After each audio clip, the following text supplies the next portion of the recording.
J'ai pas d'idée pour l'intro de la vidéo. Je voulais faire un truc original, genre un montage sur un sujet qui a rien à voir, et puis à la fin on dit oh délire, en fait c'est pas sur ça du tout. Euh, c'est drôle parce que. Hein? T'en penses quoi, Marshall?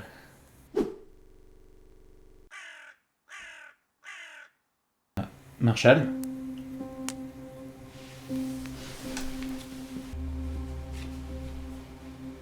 Marshall? Où il a bien pu passer? On a que deux angles de caméra de toute façon. Qu'est-ce que. Ok. D'accord.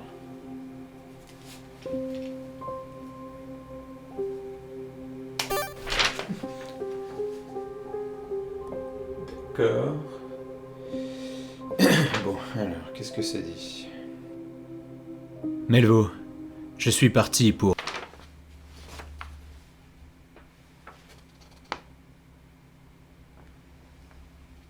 Mais t'arrêtes pas en plein milieu, du con. Bref, je suis parti pour trouver la vérité. Trop de questions me restent sans réponse. Suis-je réellement? Ou bien suis-je le produit de ton esprit malade? Que puis-je y faire? Et comment? Pourquoi les tartines tombent toujours sur la putain de confiture? Autant de mystères que je me devais d'élucider. Je suis allé trouver le vieux sage qui habite dans la forêt. Par chance, c'est celle qui est juste à côté de chez nous. Ne cherche pas à me suivre. Marshall. PS. Pendant que tu liras cette lettre, rajoute ma voix au montage, sinon cette séquence n'aura aucun sens.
J'ai cherché Marshall pendant des jours dans ce bois maudit. Il demeurait malgré tout introuvable. Je commençais à penser que les pièges perfides de Dame Nature avaient peut-être eu raison de son corps chétif, de sa faible constitution et de son incapacité à... Oh, ça va peut-être aller là, non? Marshall? C'est bien toi? Non, c'est Austin Powers. Bien sûr que c'est moi. Mais qu'est-ce que tu fais là? On a une vidéo à tourner, nous. Ah, en plus, j'ai trouvé l'intro. Qu'est-ce que tu penses de... En fait, on part sur un sujet qui est pas du tout... La ferme! Je subis tes insanités pour la dernière fois! Tu veux dire que... Exactement. Je suis allé voir le vieux sage, et il m'a donné un objet qui me permettra de me débarrasser de toi une bonne fois pour toutes. Et ce vieux schnock aurait encore la tête sur les épaules s'il avait accepté de me le donner bien gentiment. Tu es allé trop loin, Marshall. Je vais t'arrêter ici et maintenant. Oh. Alors comme ça, au lieu de courir comme un rat, tu viens à moi. Soit.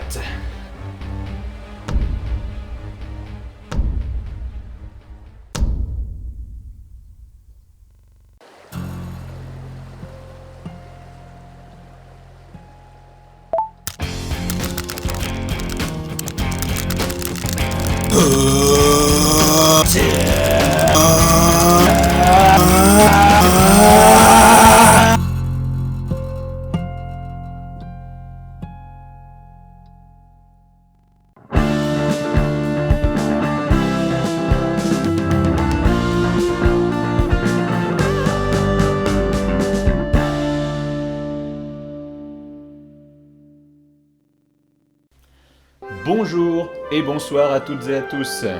Mesdames et messieurs, damoiselles et damoiseaux, prenez place, détendez-vous, et laissez-moi vous conter une histoire des mondes de Melvaux. Aujourd'hui nous allons parler de Fire Emblem, qui est probablement une de mes sagas de jeux vidéo favorites. Non mais sans déconner, encore un jeu de stratégie. J'ai gagné. Donc c'est moi qui choisis le sujet, et tu restes la personnalité secondaire. Mais puisque je te dis que ma manette avait un problème... Mais on a la même manette. Il n'y a qu'une seule manette. On est... laisse tomber. Fire Emblem Path of Radiance. C'est le sujet le plus récent que nous allons traiter, car c'est en fac de maths que j'ai découvert ce jeu. Et les maths aussi, du coup. 7 x 8 ? Le carré de l'hypoténuse est égal au théorème de qui fait que le nombre d'or est égal à pi, je retiens 2. C'est bien ce que je pensais. Je sais que ce n'est pas très reluisant en effet, mais c'est bel et bien pendant les cours d'amphi que Corentin, qui est d'ailleurs le compositeur de notre générique de début, m'a fait découvrir le jeu, bien que la série me soit familière depuis le collège, où un ami m'avait passé l'épisode The Secret Stones sur Game Boy Advance. Je m'en souviens, c'est celui qui jouait les taux. Et c'est d'ailleurs ce même ami qui m'a plus ou moins initié aux jeux de stratégie en général, parmi lesquels Fire Emblem, Final Fantasy Tactics ou encore Advance Wars. Mais je m'égare. Montparnasse ? Le principe du jeu est simple. En tant que joueur, vous incarnez le stratège d'une armée composée de différents héros. Ils possèdent tous des compétences et des techniques variées, dont vous devrez tirer avantage lors des batailles, qui sont symbolisées par un quadrillage sur lequel évoluent vos unités ainsi que celles de votre ennemi. Ah, attendez, on me dit dans l'oreillette que ça existe déjà. Oui, c'est ça, c'est confirmé. Ça s'appelle les échecs. Tu parles d'un gameplay ? C'est quand même un peu plus complexe que ça. Outre la stratégie en elle-même, vous devrez gérer l'évolution de vos unités, l'usure de leur équipement, et même leurs interactions sociales. Sans oublier que la mort d'un personnage est définitive. Logique. Ce qui va vous obliger à être particulièrement vigilant. Gameplay qui n'a d'ailleurs pratiquement pas changé depuis le premier opus sur Famicom, jusqu'au plus récent Three Houses sur Nintendo Switch. Reprendre les mêmes histoires, les mêmes règles et la même ambiance, mais en changeant juste les personnages. Ça me rappelle cet autre RPG de Nintendo, là, qui fait la même chose depuis 25 ans. Comment ça s'appelle déjà ? Pour ce qui est de l'histoire, je peux pas vraiment te contredire. La plupart des opus de la saga parlent d'une guerre plus ou moins ouverte entre deux grands royaumes, dont l'un est généralement plus belliqueux, tandis que l'autre, habituellement la patrie du protagoniste principal, ne fait que se défendre contre un voisin un peu trop envahissant. Et le royaume n'a évidemment pas de meilleure idée que de faire combattre en première ligne son prince ou sa princesse, ou les deux, pour être bien sûr de n'avoir aucun souverain en cas de défaite. C'est précisément sur ce point que Path of Radiance se démarque des autres volets. Alors que tous les autres héros sont systématiquement issus de la royauté ou au moins de la noblesse, Ike, le personnage principal, est un roturier. Un gueux ? Quoi ? Un gueux ? Eh oui, Ike fait partie d'une troupe de mercenaires dirigée par son père Grail, un guerrier au passé aussi sombre que glorieux, qui a tellement été effrayé par sa propre puissance destructrice qu'il s'est lui-même coupé les tendons d'une main afin de limiter ses capacités. La cinématique d'introduction nous montre d'ailleurs leur habileté à tous les deux dans la chose martiale, durant une de leurs séances d'entraînement. Attends, tu veux dire que le mec était une légende, qui s'est retiré, et que maintenant il habite dans une pauvre cahute dans la forêt avec une bande de gamins qu'il envoie se battre contre des bandits et des voleurs, bande dont fait partie son propre fils ? Non, enfin si, enfin pas que, il y a... il y a sa fille aussi. Ah mais d'accord, j'ai compris. Lui, c'est le méchant en fait.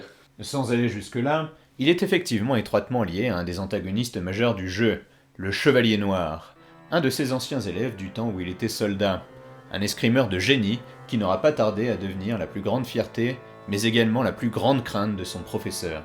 Le taux d'épicness de cet homme dépasse l'entendement. Il est tellement badass que son identité ne sera révélée que dans la suite du jeu sur Wii, Fire Emblem Radiant Dawn.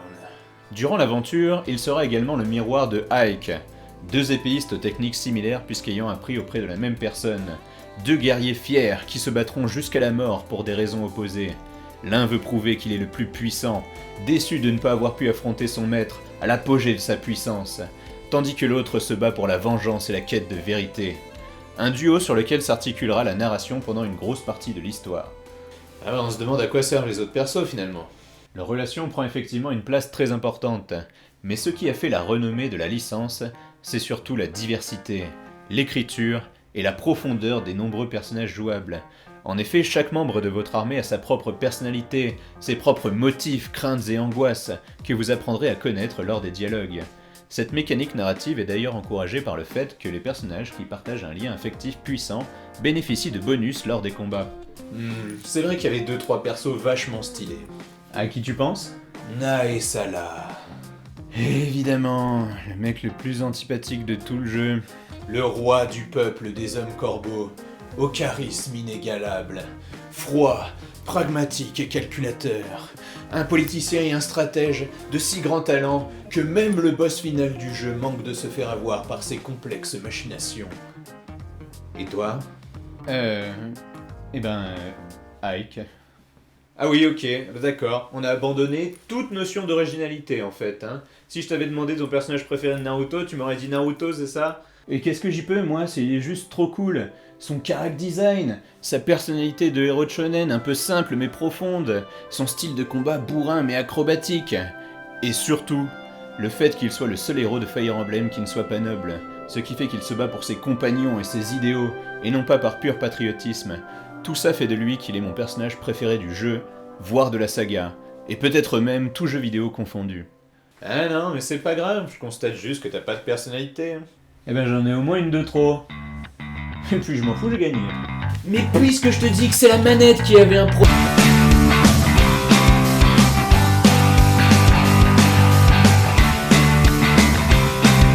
Un grand merci à vous d'avoir regardé cet épisode.